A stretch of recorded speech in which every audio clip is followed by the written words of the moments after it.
Bonjour à tous chers mortels, c'est Dragmar, on se retrouve avec un nouvel avis manga sur Supinu et on va parler. En fait je me retiens toujours à chaque fois au début de lancer le truc direct, non, on va en parler au fur et à mesure. Alors Supinu c'est un seinen tranche de vie fantastique fait par Oriyu. Nous suivons l'histoire de Tina, une jeune fille et de son frère Nicolas qui vont rencontrer une petite bestiole qu'ils vont appeler Supinu. Alors Supinu, on sait pas exactement ce que c'est une sorte de petit flocon qui était tombé et qu'ils ont attrapé dans un petit bocal. Et ils ont nourri au fur et à mesure avec de la poudre d'argent si j'ai pas de bêtises. Alors techniquement de ce qu'ils avaient dit au début, il faut le nourrir avec de la poudre de maquillage. Donc là ils ont donné ça et ça a donné cette petite bestiole.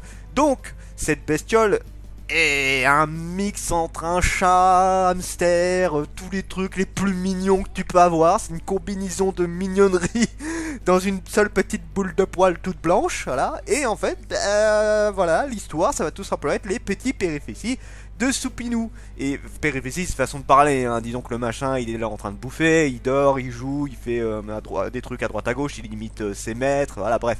C'est un petit peu des délires vite fait, donc l'histoire ne va pas être très longue à raconter, hein. Globalement, voilà, au début c'est, il rencontre cette bestiole là, il la nourrit, cette bestiole va grandir au fur et à mesure, et ils vont finir par l'adopter, et elle va apporter du bonheur dans leur quotidien. Ça se rapproche pas mal des faits d'ailleurs dans le principe. Et puis voilà, c'est tout. C'est genre bah elle, c'est une vendeuse de soupe. En fait, elle fait des petits repas à droite, enfin, elle fait des petits repas chez elle et elle les vend aux gens qui viennent en acheter. Et puis voilà, Supinu lui va profiter un peu de ses repas. Il va imiter un petit peu les trucs qu'elle fait. Elle va l'habiller Supinu, ils vont aller dans la forêt, voilà, c'est une petite bestiole toute mignonne, toute gentille, c'est juste rigolo. Il n'y a rien d'autre à dire dessus, c'est juste rigolo comme truc. Donc pour mon avis sur le manga, oui alors cet avis va être assez rapide parce que il n'y a rien à raconter dessus. J'ai pas d'histoire à raconter, il n'y a pas d'histoire en soi, c'est le quotidien avec une petite boule de poils trop mignonne et trop kawaii, tu peux rien dire d'autre en gros, hein. Donc l'avis sur le manga, bah... Ne vous attendez pas à un manga de malade, hein. Le manga est terminé en 3 tomes, vous attendez pas à une histoire de fou furieux, on est là clairement pour apprécier de la mignonnerie à l'absolu, c'est un peu dans les délires au grand air, ce genre là, sauf que là au grand air il y a quand même un petit peu plus de trucs, là on est vraiment là pour profiter de cette petite bestiole et l'admirer. Voilà, vous voulez un manga tout mignon, tout choupi, vous regardez Supinu, là vous êtes servi, il n'y a pas de problème. Alors pour le potentiel du manga, bah pour l'histoire, encore une fois je l'ai dit, il n'y a pas d'histoire. Il n'y a absolument rien à dire dessus. Voilà, tu suis le quotidien de Tina et Nicolas qui s'occupe de Supinu, c'est tout. C'est ça l'histoire.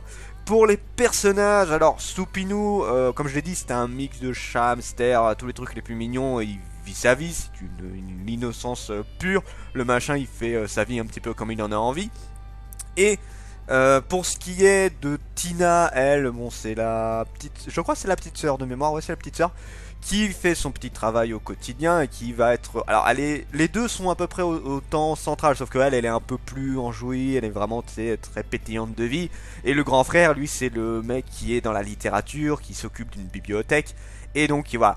Alors, un peu plus renfermé, oui, non, je veux dire un peu plus discret, voilà, plus discret, pas vraiment renfermé, il est plus discret le grand frère, il va quand même jouer avec Supinu, bref, les deux ils ont un caractère assez différent, mais ils s'entendent très bien, il n'y a pas de problème, ils auront tous les deux un caractère un petit peu particulier par rapport à Supinu, donc voilà, on a des personnages qui vont pas très loin, mais qui sont extrêmement agréables à suivre dans ce genre d'histoire, et au final, c'est ça qui compte. À partir du moment où les personnages collent à ce que l'histoire nous raconte, je veux dire, mais nous raconte rien, à ce que l'histoire nous propose plutôt, ça colle, il n'y a pas de problème. Alors pareil, les dessins, alors là, les dessins, je vous avoue que j'ai été assez surpris, puisque ce manga-là a compris un petit truc que je trouve assez balèze. C'est que souvent, je me plains que les mangas...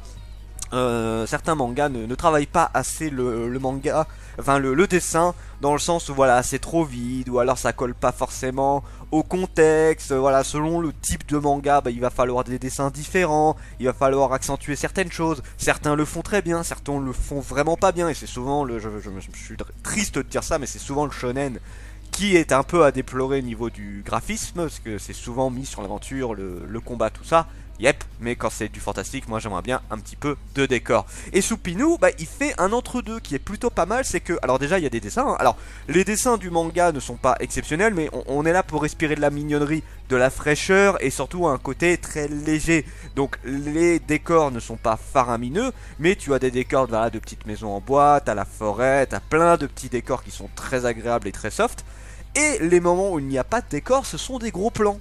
C'est des gros plans sur Supinu, c'est des grands plans sur les têtes des personnages, ou alors la quasi-totalité de la case est remplie. Donc il n'y a pas de fond, mais vu que c'est rempli de plein de choses, donc là j'ai une image au pif où c'est Tina qui est en train de jouer avec Supinu avec une table remplie de différents ingrédients parce qu'elle est en train de préparer sa future soupe. Et bah du coup ça remplit quasiment 70% de la page, voire même 80. Donc au final, le blanc qu'il y a derrière, il est très peu présent et tu t'en fous un peu dans ce cas-là. Et ce manga-là travaille très bien cette chose-là.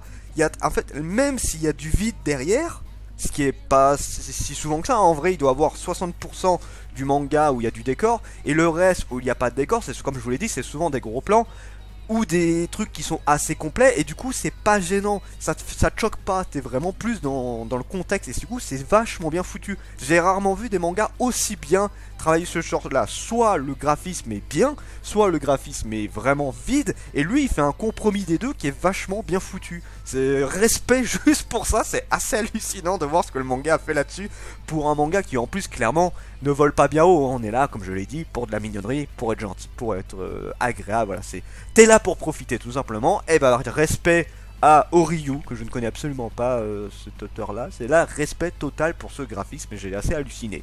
Jusqu'où le manga peut aller, bah le manga est fini en 3 tomes, donc je m'attends pas à un truc de fou, j'imagine très bien que ça va être encore quelques petits péripéties par rapport à Supinu, et que potentiellement à la fin il va partir, ou alors ça va rester la bestiole qui va rester éternellement dans cette maison. Je m'attends pas à un truc de fou, mais le manga n'a pas besoin de quelque chose d'exceptionnel, il a atteint son objectif de mignonnerie. C'est ce que le manga te propose, c'est ce que le manga te vend, et là il n'y a pas de problème, le manga est réussi là-dessus. Donc Supinu, voilà, encore une fois, je le conseillerais uniquement aux personnes qui ont envie de se détendre un peu, qui ont envie de profiter. En ce moment, bah d'ailleurs avec le confinement c'est plutôt pas trop mal.